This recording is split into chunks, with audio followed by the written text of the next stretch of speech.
Yeah,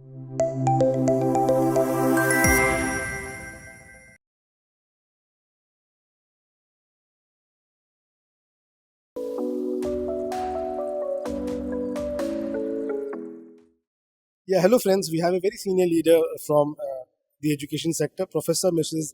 Rajita Kulkarni. She is the president of Shri Shri University from Cuttack. We welcome you in today's forum, Rajita ma'am. Thank you. Thank you. Very happy to be here, Chandan. Thank you for inviting me. Would like to understand more about your organization, ma'am. How you are diversifying? What are new things happening in your institution? So, Shri Shri University owes its parentage to the Art of Living Foundation, which is founded by Puja Gurudev Shri Shri Ravi Shankar ji. And in education, we really have from early stage education to higher education and PhD. So, we have three verticals. We have a free school vertical where we have close to 1,300 schools giving education to almost 95,000 children all over the country, about 25 states of India. We have a urban school vertical, urban education vertical, where we have 120 institutions across schools, colleges, Ayurveda hospital, etc., giving education to almost 60,000 students. And then now we have the university, which is Gurudev's vision for Shri Shri University is to make it the best confluence of the east and west of the world. So we have 10 faculties, 60 undergrad, postgrad programs, almost 300 scholars doing PhD in 35 subjects, about 3,500 students on campus, and about 10,000 across all programs, online and others. And we are now also NAC A graded, and we became only the ninth university of India to get a dual status from NCVET, assessing and accrediting body. So today's theme that you have chosen of Digital Bharat and therefore what it means for the higher education, I think it's a very apt theme. We are in the world of AI. This year, AICT has declared 2025 as the year of AI. In fact, just last week, we celebrated AI Week in Shri Shri University, where we had more than 30 programs, some 17 industry partners, and close to 1,000 students went through many technical sessions. About 100 faculty members went through sessions, FDPs, etc., on AI. So I think this is important that we equip our students with the knowledge that is necessary for them to survive, not just to succeed, but to survive in the world. So we are doing a number of initiatives on that regard. We have a Faculty of Engineering and Technology, which is completely NEP oriented because all our programs are with industry partners. We have an AI program with IBM. We have a program with Microsoft. We have a program, we just did an MOU with Intel to offer AI programs to all our students. So I think that is the need of the hour, to offer industry oriented programs to do better and deeper industry collaboration, to do disruption and further the agenda on research and innovation, and on incubation. Just as we prepare our students to become employable, I think we have to prepare our students to even become employment generators. So I'm very proud that we have an incubator, which is about 180 startups. They have created about 5,000 jobs and serving almost 30 lakh customers, collective turnover about 100 crores. And we now got another grant from DST, Government of India, to start a tech incubator. So that is our new initiative. So many of these things we are doing, but to ensure that at the foundation of it all, human values, mental well-being and happiness stays as the foundation and core, because no degree, no success is of any value if you're not happy in the mind. So that is our, we have an ecosystem where students meditate every day, they do pranayam, sudarshan kriya. Seva is a very important part of our, DNA. जब तक दूसरे के लिए कुछ नहीं करते हैं तो खुद की वैल्यू भी नहीं आती है और खुद में खुशी भी नहीं आती. So some of these things we are doing, we are growing and very proud of how we are growing. So, as you highlighted the important elements which are going in the institutions, spirituality and holistic development, how it is important, ma'am, and what are the new emerging universities or the institutions should keep that in mind as a priority? That's a very important point, Chandan, you have raised. In fact, if you look at some of the data that is coming out, it is really scary. I recently read a report which says 1 in 3 students are having mental health issues in the world, and almost 1 in 3 teachers are depressed. So imagine if 30% of our class and 30% of our faculty is depressed.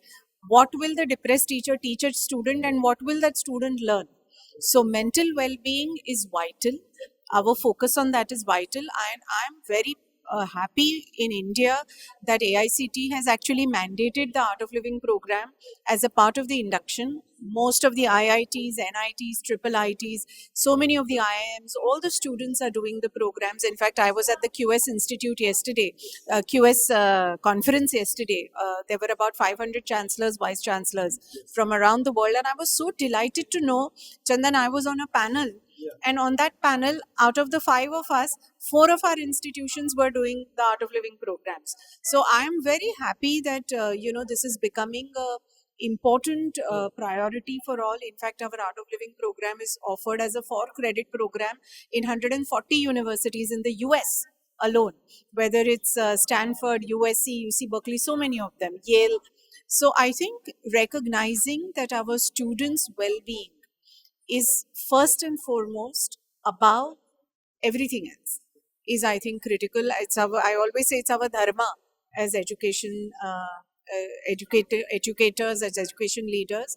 And I urge all my colleagues in school education and higher education that prioritize the mental well-being of your teams and your students. What's the role of the alumni of our institution, ma'am? They play a very critical and crucial role. So, what are the new initiatives you do in the alumni engagement? Again, you have great questions, Chandan. So, alumni is, I think, a very, I call them the crown of the institution, any institution, because, when you're walking, you see the crown first, and our alumni become our ambassadors, our torch bearers. So, we, as a young institution, we have growing, community of alumni, but we are very proud of them. Many of them are very, very successful entrepreneurs. Many of them have become very successful professionals and now growing into, our first batch graduated in 2014. So our first alumni is 10 years old, growing into their professional careers and reaching mid to senior management. So I think engaging alumni is critical. We engage them as mentors.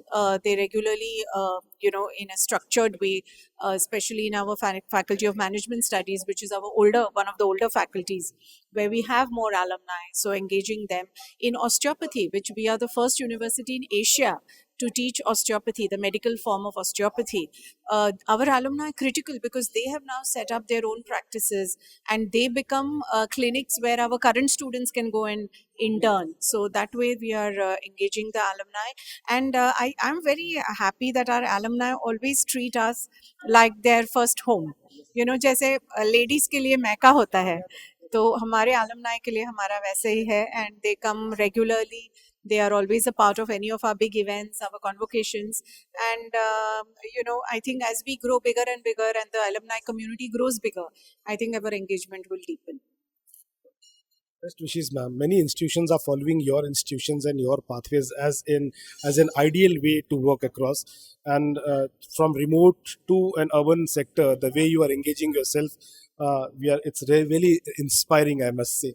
Would like to answer put a question to you, ma'am. How does certain forums helps as a community overall? There are so many events happening every day. How important these events are, where school education, higher education, corporate, and even government people meet together, amalgamate, and what outcomes coming from it? Yes, I think such multi-stakeholder platforms are very vital. We live in an interconnected, interdependent, intermingled world, and the more we come together on platforms like this, I think the closer we come together, the better we hear each other's points of view, and I think each of us come from our own standpoint. So our regulators have their own standpoint, we have our own standpoint, the industry has its own standpoint, but more and more when we interact, I think more and more we hear each other, and more we come closer to each other, and that is vital.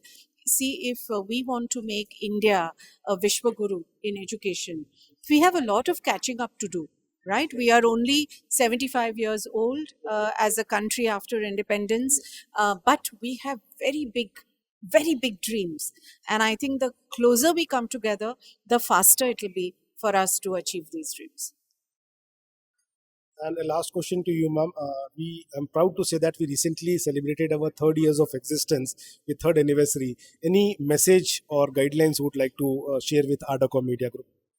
So, congratulations. I know that you started during COVID, and that itself is a big achievement at a time when everybody was really feeling deep down, somewhere lost or feeling bad about themselves, the situation. It was like that. You took a big step to start something new. So, congratulations on that. And, you are a startup.